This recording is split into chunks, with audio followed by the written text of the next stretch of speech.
خداوند کے جلالی اور خوبصورت نام میں آپ سبوں کو میری طرف سے سلام۔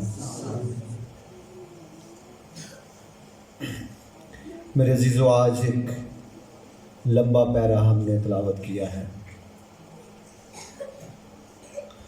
آج ہم تھوڑا سا اس پیرے میں سے چند آیتیں جو ہیں وہ جن پر ہم آج غور کریں گے۔ اس بات کو ہم نے جانا ہے اور یہ ہم سمجھتے ہیں کہ خدا کا کلام ہر انسان کے لیے بہت ضروری ہے۔ بغیر کلام کے ہماری زندگی جو ہے وہ ادھوری ہے اور ہم بہتر طور پر کبھی بھی نہیں چل سکتے۔ آج جو حوالہ تلاوت کیا گیا ہے یہ لوکا کی انجیل میں سے ہم نے اس بات کو سنا ہے۔ لوکا کا تعارف پہلے بھی آپ جانتے ہیں۔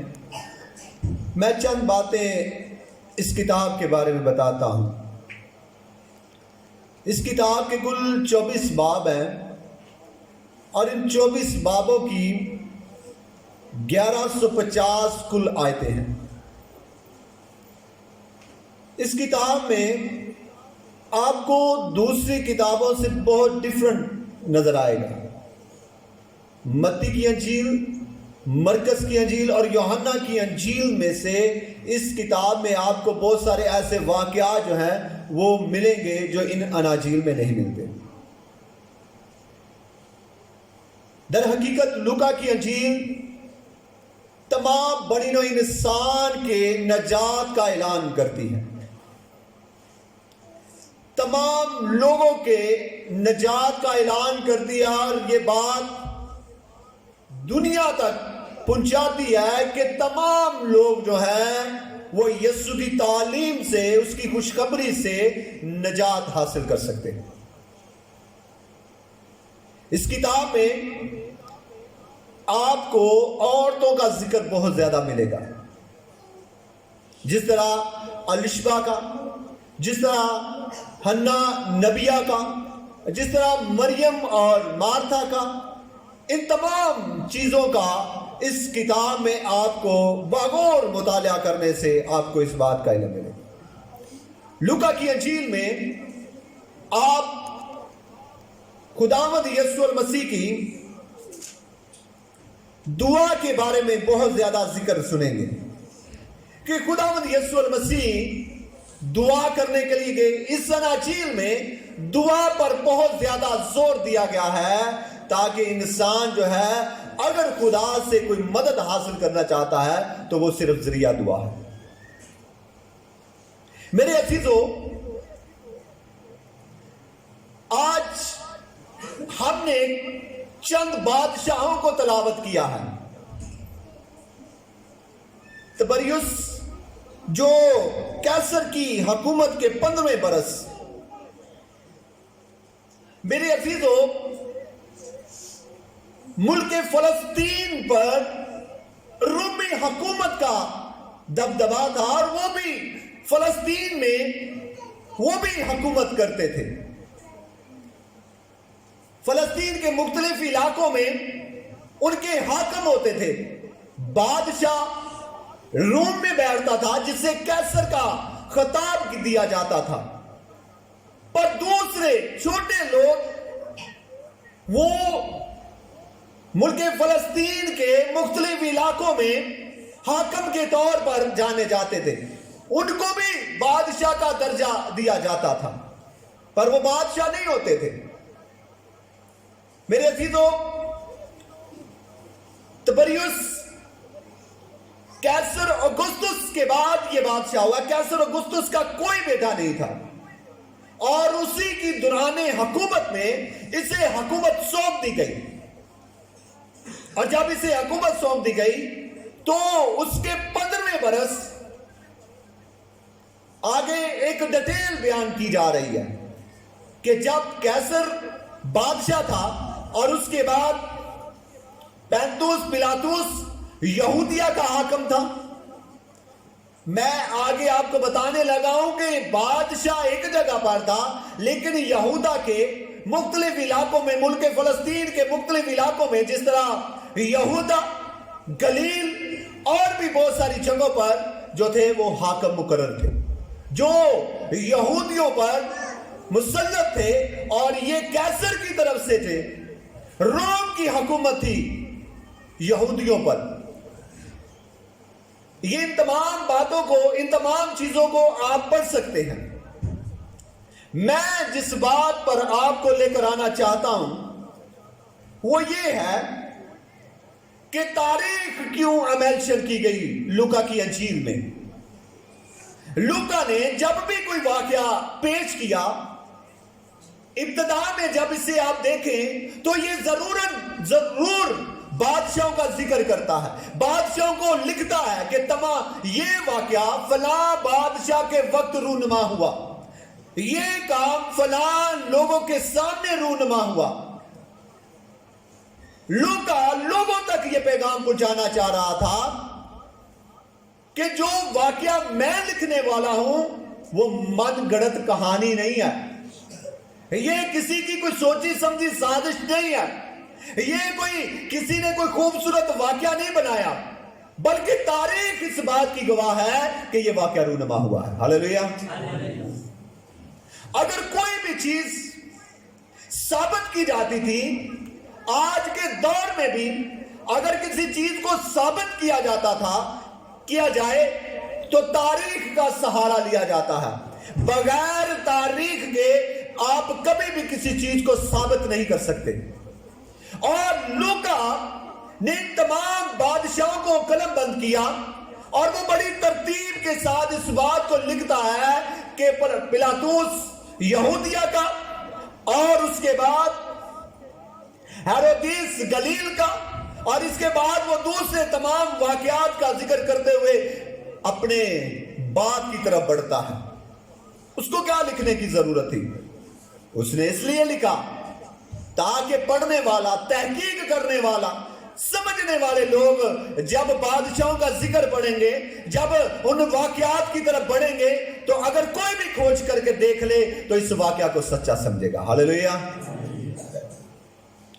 मेरे अजीजों, आए हम थोड़ा सा और आगे बढ़ते हैं। लिखा है हन्ना और कायफा सरदार काहिन थे। हन्ना और कायफा सरदार काहिन थे। बाइबल मुकद्दस को पढ़ने वाले लोग इस बात को जानते हैं कि कभी भी दो सरदार काहिन बाइबल मुकद्दस में खुदा ने इजाजत ही नहीं दी थी कि दो सरदार काहिन होते। सरदार काहिन एक ही होता था, और वो मौत तक सरदार काहिन होता था। उससे पहले कोई भी दूसरा सरदार काहिन नहीं बनाया जाता था। सरदार काहिन एक ही होता था और वो मौत तक होता था।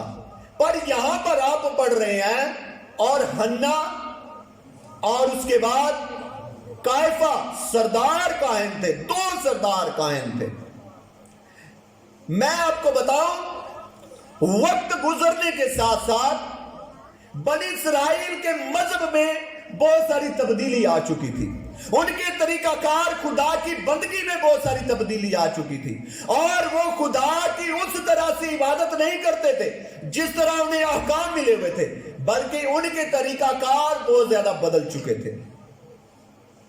हकीकत में हन्ना ही सरदार काहिन था, कायफा नहीं था।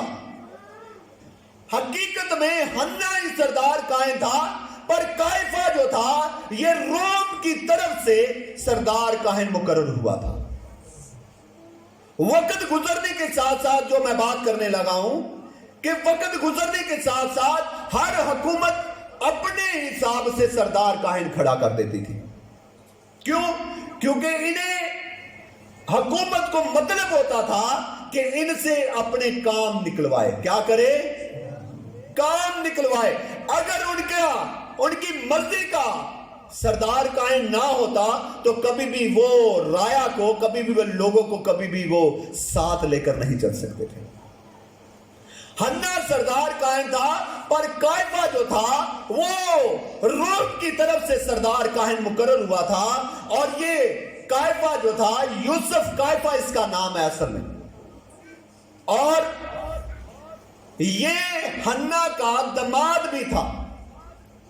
और रोम की तरफ से सरदार कायन होना, हुकूमत की तरफ से सरदार कायन मुकर्रर होना, लोगों में इसका बड़ा दबदबा था, लोगों में इसका बड़ा रुतबा था। क्यों? हुकूमत की तरफ से यह सरदार कायन था। और हुकूमत के ताबिया जो लोग नहीं होते थे, उन्हें रूमी हुकूमत बड़ी सख्ती से पेश आती थी। मैं आपको थोड़ा सा और आगे ले चलता हूं। लिखा है, उस वक्त खुदा का कलाम बियाबान में जिक्रिया के बेटे यूहन्ना पर नाजिल हुआ, और वो यरदन के गिरदो नवा में जाकर गुनाहों की माफी के लिए तौबा के बपतिस्मे की मनादी करने लगा। अब ये यरदन जो था, ये यरूशलेम के बिल्कुल नजदीक पड़ता है। अब गिरदो नवा यरूशलेम में, यरू में, बैतनिया में और सामरिया में, ये तमाम जगहों पर मनादी करके, तमाम जगहों पर फिरकर तौबा की मनादी करने के बाद ये कहां पर पहुंच गया? यरदन में। कहां पर पहुंच गया? यरदन में। और लिखा है कि यूहन्ना बपतिस्मा देने वाला तौबा की मनादी करके कहां पर पहुंच गया? दरियाए यरदन के करीब वहां पर पहुंच गया और वहां पर बपतिस्मे देने लगा। किस बात के लिए? गुनाहों की माफी के लिए तौबा का बपतिस्मा। मेरे अजीजों, हम थोड़ा सा इस जगह पर रुकेंगे। अब बपतिस्मा जो है वो दर हकीकत तौबा से, गुनाहों से छुटकारा है, गुनाहों को छोड़ना है, ना कि देखा देखी बपतिस्मा है। मेरे भरा ने लिया, मैं भी ले लेना वा। मेरी बड़ी भैन ने लिया, मैं भी ले लेना वा। और सारे खानदान ने लिया, अब्बे ने लिया, अम्मा ने लिया, चलो मैं भी ले लेना वा। बपतिस्मा कोई फैशन नहीं है, बपतिस्मा कोई देखा देखी अमल नहीं है। बपतिस्मा क्या है? रोमियो का खत, आए मेरे साथ निकाल। रोमियो का खत और उसका 6वां बाब। रोमियो का खत और उसका 6वां बाब और उसकी हम 3री आयत से पढ़ेंगे। क्या तुम नहीं जानते कि हम जितनों ने मसीह यीशु में शामिल होने का बपतिस्मा लिया, उसकी मौत में शामिल होने का बपतिस्मा लिया। बस मौत में शामिल होने के बपतिस्मे के वसीला से हम उसके साथ दफन हुए, ताकि जिस तरह मसीह बाप के जलाल के वसीला से मुर्दों में से जलाया गया, उसी तरह हम भी नई जिंदगी में चले। हालेलुया। बपतिस्मा क्या है? बपतिस्मा है कि आप नई जिंदगी में चले, आप नए तरीकाकार में चले, आप नए अंदाज से चले। बपतिस्मा ये नहीं है कि आप बपतिस्मा ले चुके हैं, पुराने गुनाहों को हमने छोड़ दिया, नए गुनाह शुरू कर देते हैं। पुराने गुनाह हमने छोड़ दिए, नए गुनाहों की तरफ हम बढ़ रहे हैं। बपतिस्मा ले लिया, अब हमें इज्जत नहीं मिलती पई, अब हमें दुआ का टाइम नहीं मिलता पिया। इससे हम अपने अंदर एक कदूरत पाल रहे हैं। एक गुनाह को हमने छोड़ लिया, दूसरे गुनाह की तरफ हम बढ़ रहे हैं। क्या कर रहे हैं? बढ़ रहे हैं। और इससे हम बपतिस्मा नई जिंदगी है, ना कि हमने पुरानी बातों को अपने अंदर डालना है, हमने पुरानी बातों को अपने अंदर रखना है, बल्कि बपतिस्मा है कि हमें नए तौर पर जिंदगी बसर करनी है, नए अंदाज से जिंदगी बसर करनी है। जिस तरह मैंने आपके सामने हवाला तलावत किया है रोमियो के खत में से, कि जो कोई बपतिस्मा लेता है वो मसीह की मौत में शामिल हो जाता है, अपने आप को गुनाहों के एतबार से क्या समझता है? मुर्दा। پر یسوع میں کیا وہ سمجھتا ہے؟ زندہ. پر ہم بپتسمہ لے کر گناہ جو بہتے زندے ہو جانے ہیں. پھر ہمیں یہ ہوتا ہے کہ ہمیں پرمٹ مل گیا ہے. میرے عزیزو، بپتسمہ جو ہے وہ اس لیے ہے کہ ہم آئندہ سے گناہ نہ کریں. ایک اور بات جو یہاں پر میں کرنے والا ہوں، یہودیوں کے نزدیک بپتسمہ کیا مانا جاتا تھا؟ یہودی ان لوگوں کو بپتسمہ دیتے تھے جو غیر اقوام سے یہودی لوگوں کے مرید ہوتے تھے، ان کو وہ بپتسمہ دیا کرتے تھے. پر یہودیوں کے لیے یہ بالکل نئی تعلیم تھی. کیا تعلیم نہیں تھی؟ کہ پائی اہی تے غیر قوماں نو بپتسمہ دینے ہم یہودی ہون واسطے، تو سانو ہی بپتسمہ دے آن دے ہیں، تو سانو ہی کہیں آن دے ہیں کہ آ جاؤ بھائی آج بپتسمہ لے لو. میرے عزیزو، یہودیوں کے نزدیک یہ بالکل نئی تعلیم تھی. کیوں؟ کیونکہ یہودیوں کے لیے بپتسمہ نہیں تھا بلکہ غیر اقوام کے لیے بپتسمہ تھا. پر یوحنا کیا کہہ رہا ہے؟ یوحنا کہہ رہا ہے کہ جو کوئی خدا کی تعلیم پر عمل نہیں کرتا وہ یہودی آئی نہیں. کیوں؟ کیونکہ جب ہم یسوع کی بتائی ہوئی تعلیم پر عمل نہیں کرتے پھر ہم کیسے اس کے لوگ ہو سکتے ہیں؟ میں چاہتا ہوں کہ ہم تھوڑا سا اور آگے بڑھیں. یہ والی آیتیں میں نے پہلے بھی ان کی تشریح کی ہوئی ہے، میں یہ چھوڑ دوں گا. بیابان میں پکارنے والے کی آواز کو میں چھوڑ دوں گا.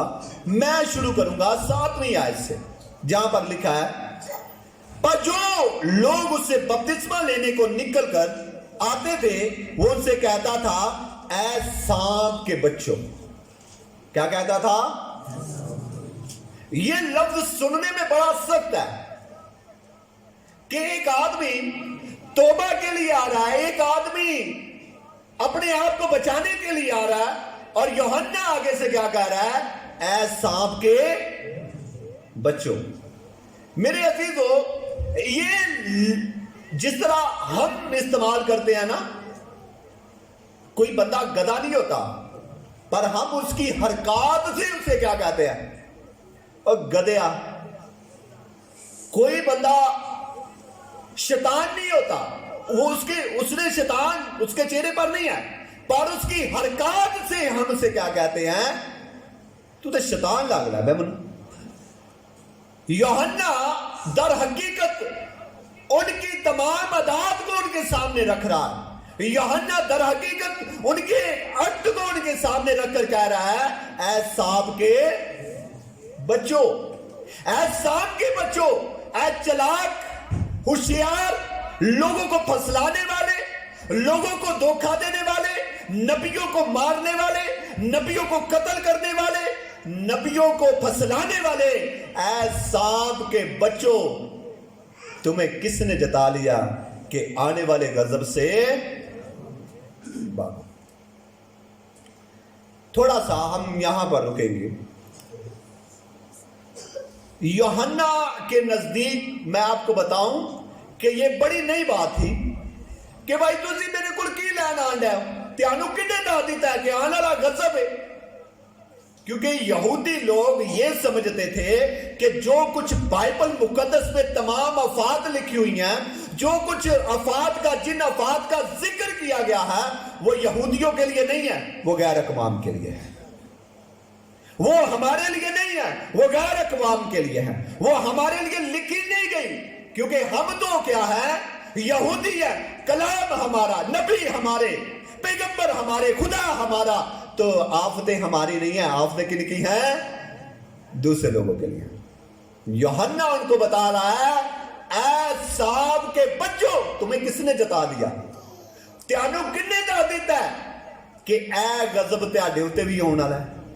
اے غضب نہ صرف غیر اقوام کے لیے ہے بلکہ یہ تمہارے لیے بھی ہے. یہ تمہیں کس نے جتا دیا کہ آنے والے غضب سے بھاگو. میرے عزیزو،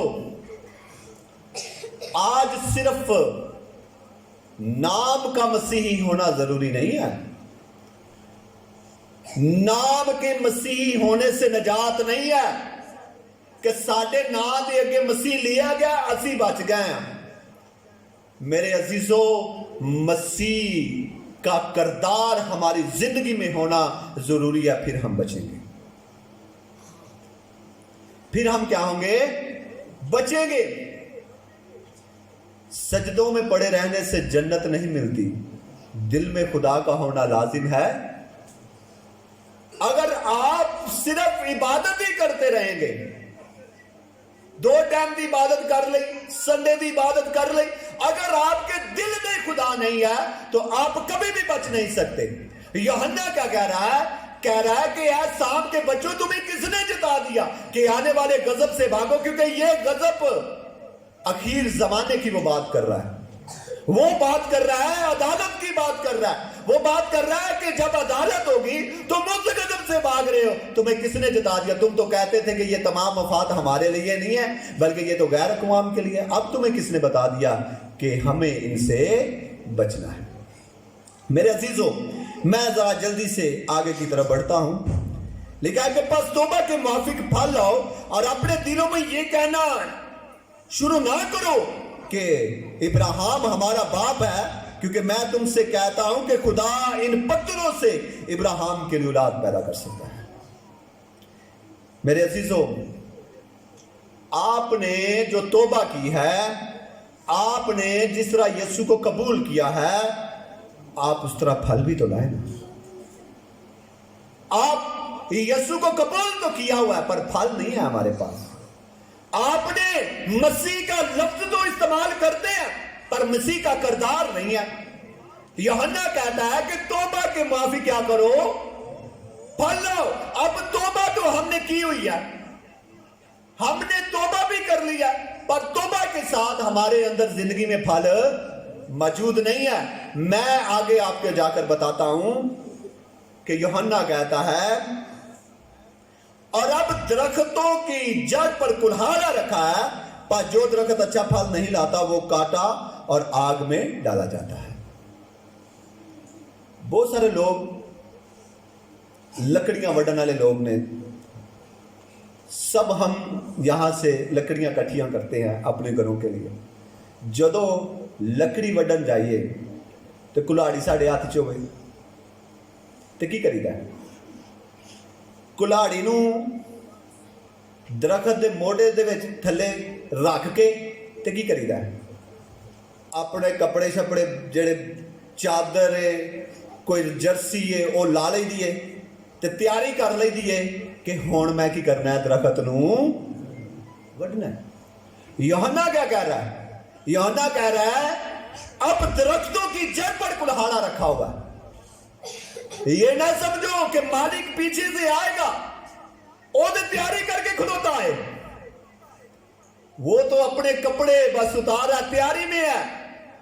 उसने आपकी जड़ों पर कुल्हाड़ा रख दिया है। जो दरख्त अच्छा फल नहीं लाता वो काटा और आग में। मेरे अजीजों, खुदा बिल्कुल तैयार है उन जिंदगियों को काटने के लिए जो बेफल जिंदगियां हैं, जो क्या है? बेफल जिंदगियां हैं। मेरे अजीजों, आए अपनी जिंदगी में फल पैदा करें, क्योंकि वो हमारी जड़ों पर कुल्हाड़ा रखे हुए हैं जो बेफल जिंदगियां हैं। ऐसा ना हो कि वो हमें काट डाले, उससे पहले हमें अपनी जिंदगियों में फल लाना जरूरी है। 3 बातें और भी हैं मेरे पास, हम फिर कभी मौका मिला तो ज़रूर हम उस पर बात करेंगे। खुदावंद आज के कलाम के वसीला से हम सबको बड़ी बरकत बख्शे। शुक्रिया।